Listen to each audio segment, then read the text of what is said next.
back again.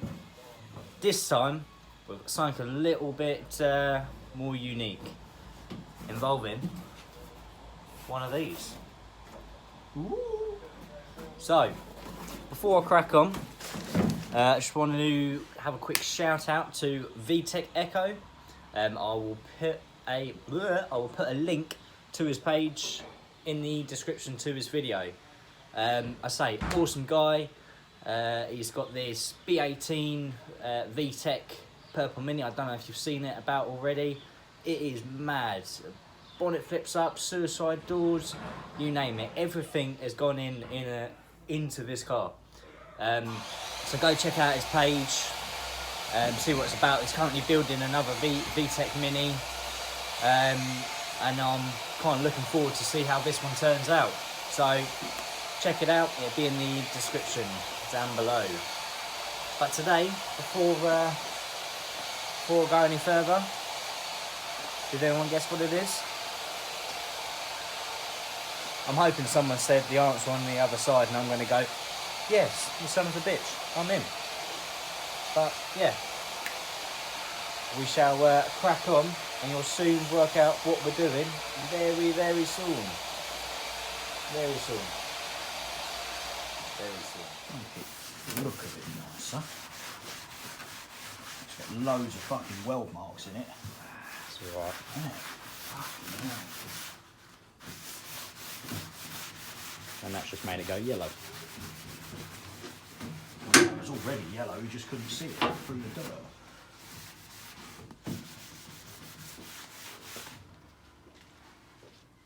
So we've got our mini bonnet, and we've got our Mitsubishi I can't say it without stuttering, or that's why I go into a bit of like a mumble rap. So yeah, so you'll probably get that a few times. I'll either elongate some words, my voice will go a bit funny. That's all because I can't speak properly. But what we're going to do with the bonnet, we thought about this so much. Now, we could open it like this. Then we thought, nah, because I want to be able to work on it and people to see it. Or we could open it the standard way. But then you've got the hinges, and if we know how crappy these front catches are, they sometimes lift up. The last thing I want is that fucking off and smacking a cat or a dog. Especially if it's your nan's cat. Especially if it's your nan's cat.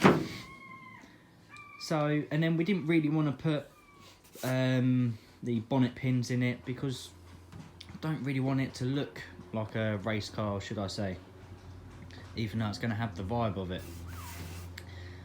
So that means there's only one way it can really open up. Like that. But we're going to be even different, because we're not going to use a hinge mechanism. Just keep watching and you'll find out. Wow, look at that. We can actually see inside the engine bay now. But look at that horrible, gangly... You got the front-facing camera on again?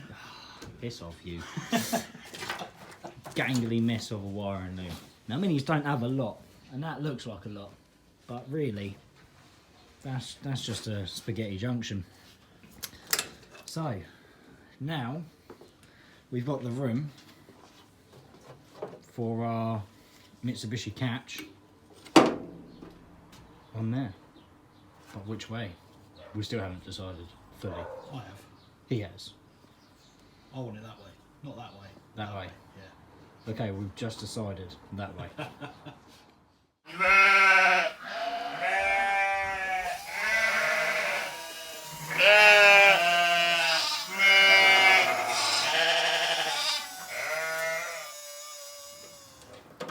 Can you believe it?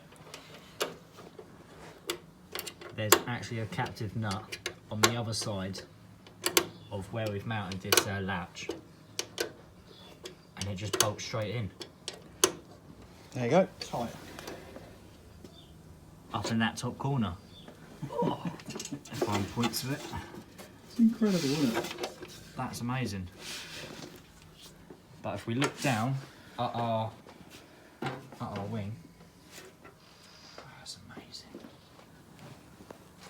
Yeah, I'm quite pleased with that. It's looking good so far. It's quite sort of stealth-like. It's out of the way. Once that's all black, it isn't really going to pop out in your face. No, that's it. So that's kind of one clever spacer there, two clever spacers there, and then a third mounting point down there. Just to be sure, to be sure. Just to be sure, to be sure. So this one's a bit of a shout out to two of my mates on Facebook, Barney Smith and Connor Ellis. As I posted a picture up of it's a rather unusual hacksaw device, but calling it the Dildo Master 3000. Both of them didn't know what it was, and it was funny watching them kind of go backwards and forwards like Tom and Jerry.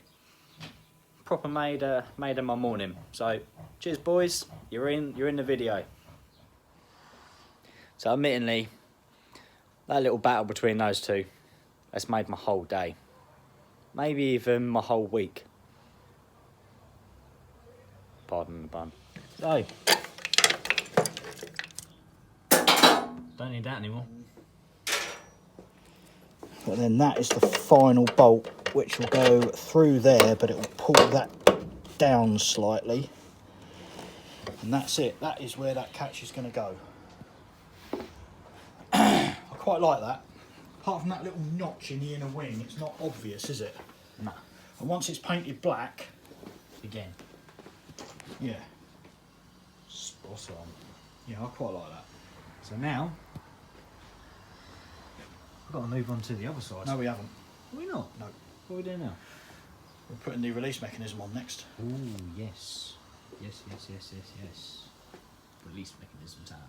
So I didn't film how I made this, but some of you might be able to recognise that that is a peg for a battery clamp.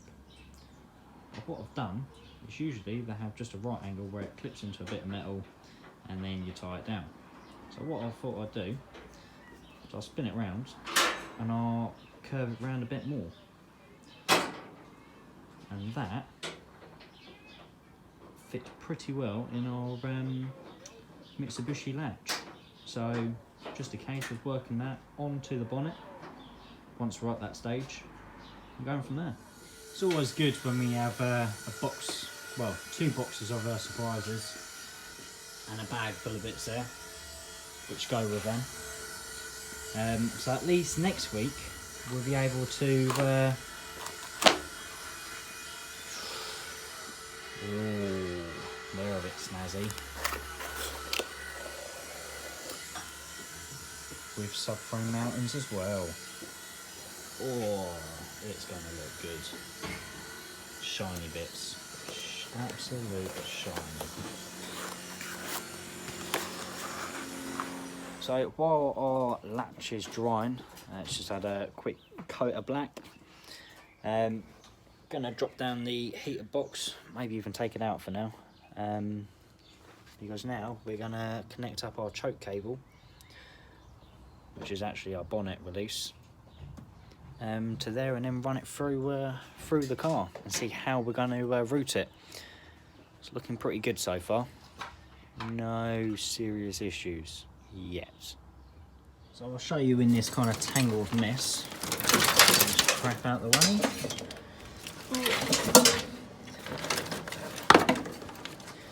So much crap. Do you need that? Probably not. So, leave that like that. Just drill the hole up in the top corner. And now we've got our cable, which is going to go through that, which, oh, could tuck right there and beautiful. Awesome. Right, I'm going to feed that through, get that all bolted up through there.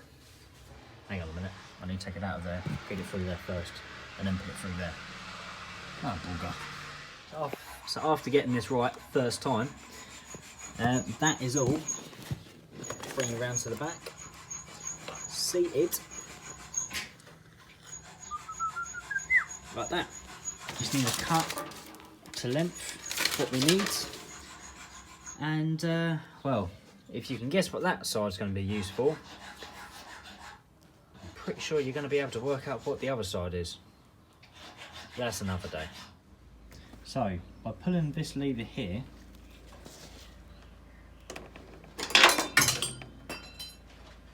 it releases the lock.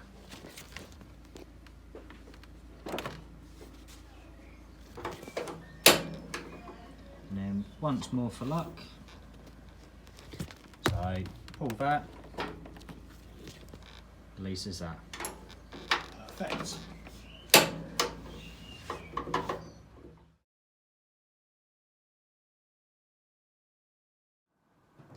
Well, today's been one of those, it's productive, but didn't think we'd get to where we are now.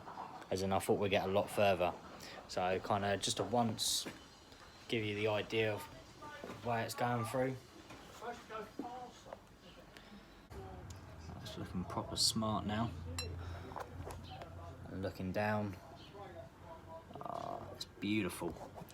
So, but apart from that, we've kind of got the way we're going to sort out the other sides.